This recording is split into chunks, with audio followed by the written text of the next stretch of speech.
뜻밖의 사고로 아내는 먼저 떠났고 졸지에 호래비 신세가 되고 말았다. 도시에서 갖은 고생 다 하면서 오로지 귀농의 꿈을 안고 여기까지 왔는데 이제는 이런 귀농조차도 내게 다 필요 없는 것 같이 돼버린 느낌이다. 어느덧 난 60이 넘은 나이가 되었다. 자식들은 제각기 시집 장가 가서 잘 살고 있고 나 혼자만 덩그러니 남아버렸다. 난 비닐하우스 농사를 짓고 있었는데 그래도 나름대로 초고치고 성과도 괜찮은 편이다. 그러던 어느 날 아침, 난 아침을 먹고 비닐하우스로 갔는데 글쎄 웬 여자가 비닐하우스 안에 쓰러져 있었다. 비닐하우스 안에서 쓰러진 여자를 보고 놀란 나는 급한 대로 119에 신고를 하려고 핸드폰을 꺼내 들었는데 쓰러져 있던 여자가 죽어가는 목소리로 나를 막아서며 119는 부르지 말아달라고 부탁을 한다. 그래서 난 괜찮겠냐고 물으니 괜찮다면서 여기로 누군가 찾아오면 절대 자기를 봤다고 하지 말아달라며 자기를 좀 더 안전한 곳으로 숨겨달라고 말하는 것이다. 죄송한데 저 좀 숨겨주실 수 있나요? 네? 지금 당장 병원이 먼저일 것 같은데 숨겨달라고요? 왜 갑자기 나한테 자신을 숨겨달라고 하는지, 그리고 무슨 일이 있길래 숨겨달라 하는 건지, 또한 왜 하필 우리 집 비닐하우스 안에서 쓰러져 있었는지 이 모든 게 궁금했지만 우선 몸이 나으면 차차 물어봐도 될 것 같았다. 자세히 얼굴을 보니 나쁜 아줌마 같지는 않아서 일단 그 아줌마가 원하는 대로 우리 집에 데려가 숨겨주게 되었다. 나는 그리하여 아픈 아줌마를 업고서 우리 집으로 데리고 갔고 방에 눕힌 채 상태를 살폈다. 내가 걱정이 가득한 얼굴로 안절부절해 있으니 아줌마는 한숨 자고 나면 괜찮아질 거라고 말을 하며 금세 잠이 들어버렸다. 난 그런 아줌마를 두고 비닐하우스로 다시 와서 농사일을 시작하고 있는데 우리 집에서 홀로 자고 있을 그 아줌마가 여간 신경이 쓰였다. 이름도 모르는 여자고 괜찮나 싶기도 하고 대체 무슨 일이고 어떻게 된 거며 무슨 사연이 있길래 저런 모습으로 여기까지 흘러왔는지 나는 궁금증이 더해갔다. 그런 잡생각들로 일을 하다가 2시간 뒤 집으로 가보니 그 아줌마는 여전히 고온히 자고 있다. 얼굴을 자세히 보니 50이 갓 넘은 나이로 보인다. 나는 자는 아줌마를 보고서 안 되겠다 생각하며 죽을 끓여놓고 다시 비닐하우스로 와서 일을 시작했다. 시간은 흐르고 이제 어느덧 어스름지는 저녁 시간이 되어서야 나는 집으로 향했는데 그 아줌마가 잘 있는지 궁금했다. 그런데 난 집에 가서 놀라지 않을 수 없었다.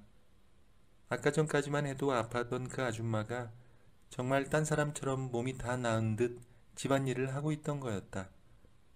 그래서 난 몸 아플 텐데 안 그래도 된다고 하니까 아니라면서 신세졌으니 이 정도는 해야 편하다면서 방안을 쓸고 닦고 설거지를 하고 등등 집안을 아주 깨끗이 청소를 해놨다. 난 몸은 괜찮냐고 하니까 덕분에 괜찮아졌다면서 그리고 끓여놓은 죽은 자기 먹으라고 끓여놓은 것 같아서 이미 차려서 먹었다는 거다. 그래서 난 잘했다고 했고 대체 무슨 일 때문에 비닐하우스 안에 쓰러져 있었냐고 물어보고 싶었지만 아직은 뭔가 물어보면 그 아줌마가 불편할 것 같았다. 아줌마는 누군가에게 쫓기는 것 같은 불안함으로 주위를 살피면서 여기로 찾아오는 사람이 없었냐고 묻길래 난 찾아오는 사람은 없었다고 하니 한숨을 내쉬며 다행이란다. 다행이네요. 정말 찾아온 사람은 없었습니다. 혹시라도 여기로 찾아오는 사람이 있을까봐 하루 종일 겁을 먹었다고 한다. 그러면서 여기서 좀 더 신세 좀 져도 되냐고 하길래 나는 괜찮다고 했고 아줌마는 그렇게 우리 집에서 지내게 되었다. 다행히 방 하나가 남는 게 있어서 그 방을 내주었는데 아줌마는 이곳에서 잘 적응해 나갔다. 그런데 그 아줌마와 함께한 다음 날이 찾아왔는데 나보고 이른 아침부터 비닐하우스 가는 거냐고 하길래 맞다고 하니까 자기도 오늘은 따라가겠다며 가서 일손을 돕겠다고 한다. 그래서 난 집안일 도와주는 걸로 충분하다고 말하니 아니라면서 여기에만 있으면 심심하고 불안하다며 비닐하우스에서 일을 돕겠다고 하기에 난 알았다고 했고 그렇게 그 아줌마와 함께 비닐하우스로 향했다. 아줌마와 같이 비닐하우스 안에서 일을 하며 죽은 마누라 생각이 났다. 얼마 전까지만 해도 이렇게 마누라와 비닐하우스 안에서 우리의 노년의 꿈을 키워나갔는데 마누라는 뜻밖의 사고로 세상을 떠나 이제는 영영 볼 수 없는 사람이 되었다. 하지만 마누라는 아니더라도 꼭 마누라가 다시 살아온 것 마냥 이렇게 예쁜 아줌마가 내 곁에 선물처럼 다가온 것이 난 그냥 좋았다. 그리고 솔직히 얼굴도 곱상하니 마음에 들었다. 아줌마와 함께 비닐하우스 안에서 일을 하고 있는데 새참 먹을 시간이 다가오자 아줌마는 새참을 차려온다고 하는 것이다. 그래서 난 가서 먹으면 된다고 하니 아니라면서 나보고 여기 계시라며 새참을 가지고 온다고 한다. 그렇게 아줌마는 우리 집으로 갔고 얼마 뒤 새참을 차려서 가지고 왔는데 그 모습이 꼭 영락없이 죽은 마누라의 모습 같았다. 아줌마와 함께 새참을 나눠 먹으며 우리는 어느새 더욱더 가까워진 느낌이 들었고 급기야 아줌마도 나라는 사람에 대해서 궁금했는지 나에게 갑자기 재혼 안 하냐고 말을 꺼내는 것이다. 그래서 난 이 나이에 무슨 재혼이냐고 하니 사장님이 뭐 어때서 그러냐며 충분히 젊어 보이신다고 하는 거다. 충분히 젊어 보이시는데요, 뭘. 그래서 난 재혼할 여자도 없다고 말하니까 갑자기 아줌마가 하는 말이 자긴 어떠냐고 한다. 그 말에 놀란 난 이 아줌마를 쳐다보니 자기는 예전부터 시골 생활에 로망이 있었다면서 어차피 자기도 이제 남편도 없겠다. 여기서 새롭게 새로운 삶을 시작해보고 싶다고 한다. 그 말을 듣고 난 나도 모르게 그 아줌마의 두 손을 꼭 잡았고 급기야 우리는 비닐하우스에서 새참 먹다가 눈이 맞았다. 그 자리에서 바로 엎어지고 말았다. 시간이 얼마나 지났을까. 비닐하우스 안으로 누군가 찾아온다. 동네 황씨였다. 김씨 있어? 아니 비닐하우스 안이 왜 이렇게 더워? 비닐하우스 안으로 들어오자마자 황씨는 왜 이렇게 하우스 안에 습기가 가득하냐며 더운 공기가 가득하다는 소리를 내며 나를 찾는 소리가 들린다. 난 그 소리에 놀라 벌떡 일어나서 몸을 추스리니 같이 있던 아줌마도 놀란 마음에 몸을 숨긴다. 아줌마는 나에게 속삭이듯 작은 목소리로 대체 누구냐고 말하며 자기를 찾는 사람이면 절대 모른다고 해달라고 신신당부를 한다.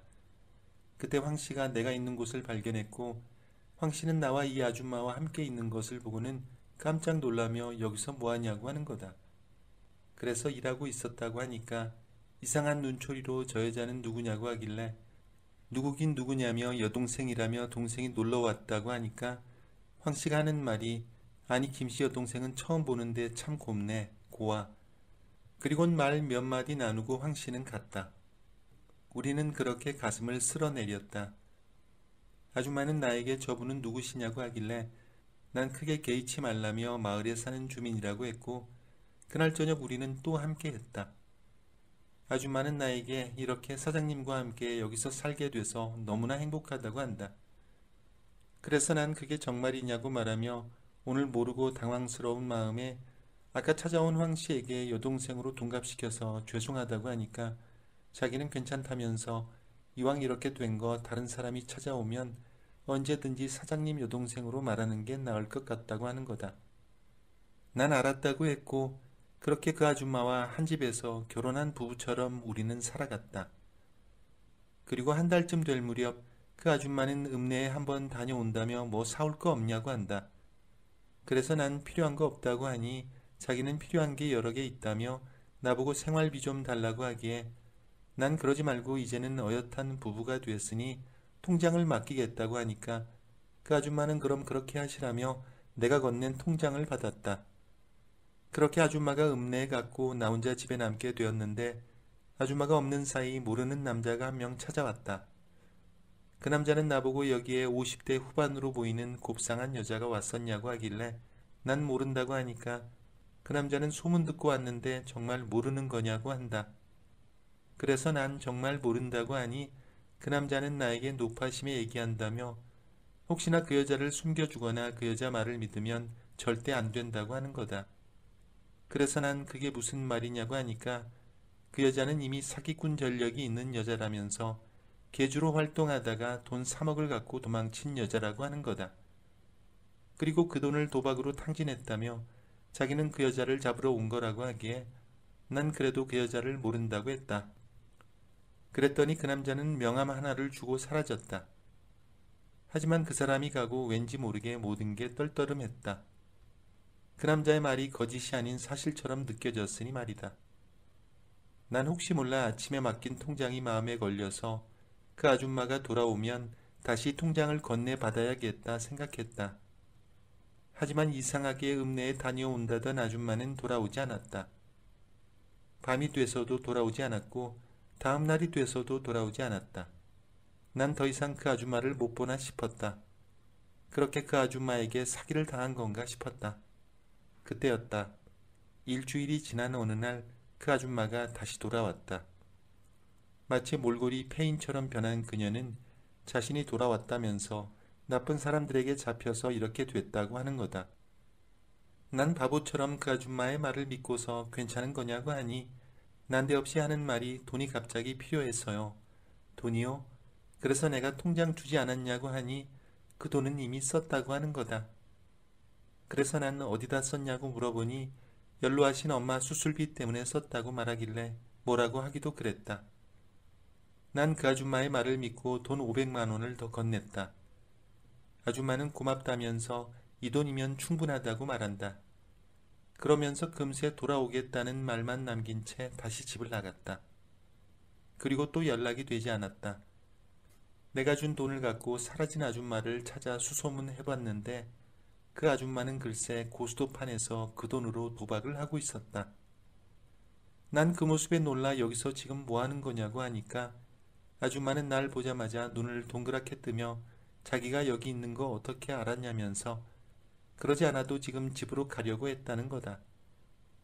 난 그런 아줌마에게 이런 사람이었냐며 혹시나 했지만 그래도 댁을 믿었다고 하니 아줌마는 그제서야 실토하듯 본전 생각에 자꾸만 치게 됐다면서 정말 미안하다고 하는 거다. 그러면서 그 순간에도 한 판만 더 치면 딸 수 있다면서 내게 돈 더 있냐고 물어보는데 정말 이 여자랑 더 살다간 나도 폐인이 되겠다 싶었다. 그리고 저번에 다녀간 그 남자 말이 맞구나 싶었다. 난 저번에 다녀간 그 남자가 남긴 명함의 연락처로 이 아줌마가 우리 집에 있다고 말을 했고 그렇게 아줌마는 그 남자에게 잡혀서 우리 집에서 나가게 됐다. 그 후 동네 황 씨는 요 근래 같이 살던 여동생은 어디 갔냐고 말하길래 난 말도 꺼내기 싫어서 여동생이 사고로 갑자기 죽었다고 하니까 참 안 됐다면서 자기가 결혼만 안 했어도 마누라 삼고 싶었던 여자라고 말한다. 그래서 난 황 씨에게 저런 여자는 피해야 한다고 말했더니 죽은 여동생에게 왜 그런 막말을 하냐고 하는 것이다. 난 그런 황 씨에게 더 이상 말하기 싫어서 남의 일에 관여하지 말고 농사나 잘 지으라고 말했다. 한순간 사랑이라 느꼈던 여자인데 이렇게 나에게 다가와 사기만 치고 사라졌다. 뭔가 아쉽고 아쉬운 마음만이 가득하다.